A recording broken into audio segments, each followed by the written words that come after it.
Welcome, Wildcat football fans. This is the second installment of the Davidson Football Coaches Show. I'm sitting alongside head football coach Tripp Merritt. Tripp, thanks for being here today. Yes. Coach, let's start out talking a little bit about last week, Georgetown. We came out strong. We knew they were going to be a tough team to play.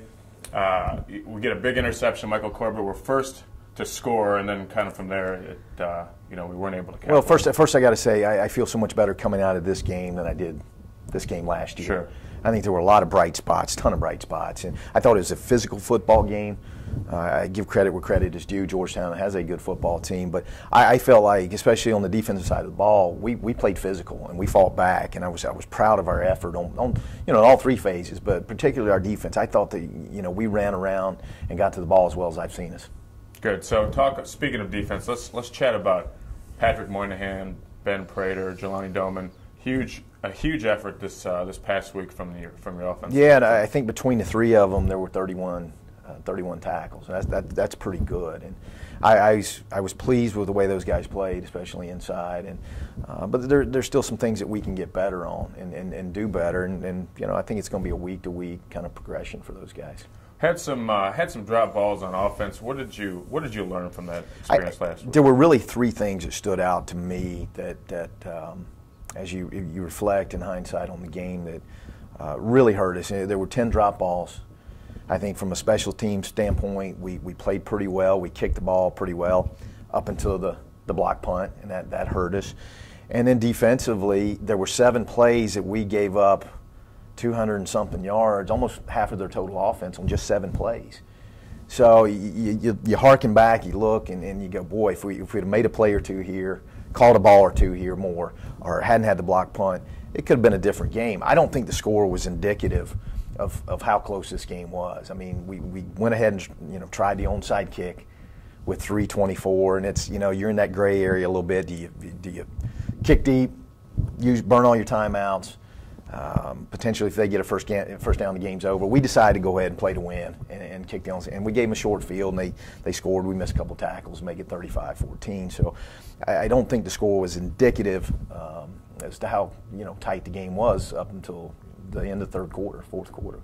Coach, I know I can speak for a lot of fans, and me being up in the booth last week with Mark Clemens. The weather was a challenge. I saw you coming in and out of the locker room quite a bit. How did that affect, if anything? I mean, we were ready to knock the doors down coming out for pregame, and as soon as I got into the tunnel, our game management people were standing there saying they were not so fast. And I don't think it took the wind out of our sails too much. And they had to deal with the same thing as well. I thought we came out with a bounce in our step and played fast early, and that's important. Good, Coach. Let's transition over. A great opportunity this weekend.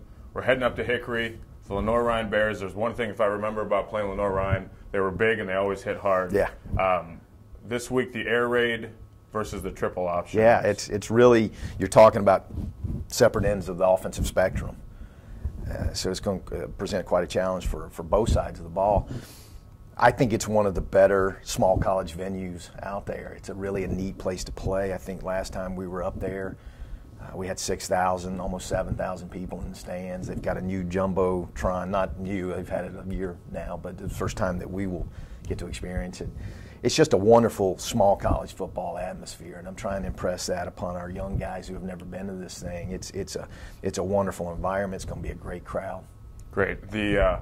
Now the Bears, like us, came off a first-week loss. I know they're probably very anxious to get back out there. They're coming off a huge season last year, South Athletic Conference champions. So talk to us a little bit about how you're prepping for this game and especially prepping for that triple option. Well, they're a good football team. They're a good program. A lot of history and tradition, and Coach Houston's done a fantastic job in his second year, and they're picked first to win the SAC again this year.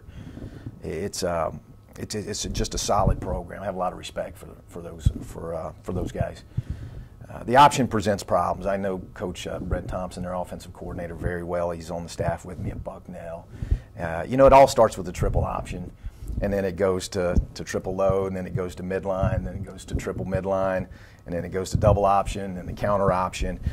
It's tough to defend. It's not easy. The defensive coaches are burning midnight oil this week. I can promise you that. And But there's only so many ways you can line up to it. You've got to be sound fundamentally. It's about numbers. It's about getting lined up. It's about putting your eyes in the right place. And everybody says, well, it's, all you got to do is play dive, fullback, quarterback, pitch. And it's not quite that simple at times, because one play, your 5 technique may be the read key. Next time, he may be the option key. So it's important that you get all your moving parts worked out and you get everybody on the same page. And that's a challenge, because they do it and they do it well. They play fast. They play hard up front on their offensive line, and their slots do a great job of blocking in the run game. A lot of problems that it can present you. So we just got to, this week, we got to play with great pad level, use our hands, run east and west, stay on our feet. That's very important. So we have our challenges, but we have a few folders tucked away over the course of years that, in terms of defensive game plan, and I think you got to have fresh ideas every year. I think you got to tweak some things and present some new problems for the offense. So we take those 3 folders and kind of look at them and go, okay, where are we best suited? What do we want to do? Do we pull some from here? Or do we pull some from there? Or do we just take one folder and pull it out and stick with it? So it's going to be a challenge for us defensively. Offensively, we are facing a challenge this week. I think their front 7 is as good as Georgetown's. We're in their secondary. They've got some guys that can run around a little bit. So we've got some challenges this week. There's no doubt, especially going up there. Great, Coach. Speaking of going up there, I would say this is one of the, if not the closest in proximity game that we're going to play this season. We travel quite a bit here at Davidson. How does that affect game planning, travel arrangements? Are the guys excited that they're going to be playing, an hour from campus? Yeah, 45 minutes from campus. I mean, we're treating this almost like a home game. We're taking the entire squad.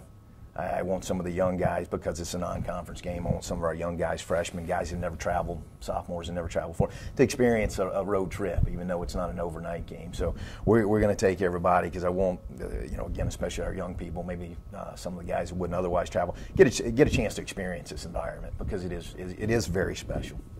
Coach, what would you say to the fans out there? We're 45 minutes from Davidson. We're an hour from Asheville. We're about an hour from Boone. We've got a lot of Wildcats in those areas. Anything else you'd like to say to the Wildcat fans, the football fans out there, to get them fired up? Hey, listen, come down to the game come see us, because they're going to have a great crowd, and we always have a great crowd up there. But the more people we've got in the stands behind us, I think it's going to be, we're going to need that, because it's going to be a loud and raucous crowd. And hey, it's just 45 minutes. That's a cheap cab ride, okay, up 77 to 40. So I think if you can come out and support us, it'd be fantastic. Coach, we really appreciate you stopping by today. Again, this is Ryan Arnold. I'm going to be, Mark Clemens and I will be on the radio this weekend starting at 6:30 with the pregame show. That's 1350 a.m. WHIP out of Mooresville. You can also get to us by going to DavidsonWildcats.com. There's a link there to the audio. Coach, good luck this weekend. Thanks for stopping by. We look forward to a lot of Wildcat fans out in the crowd. Thanks, Ryan. Thank you.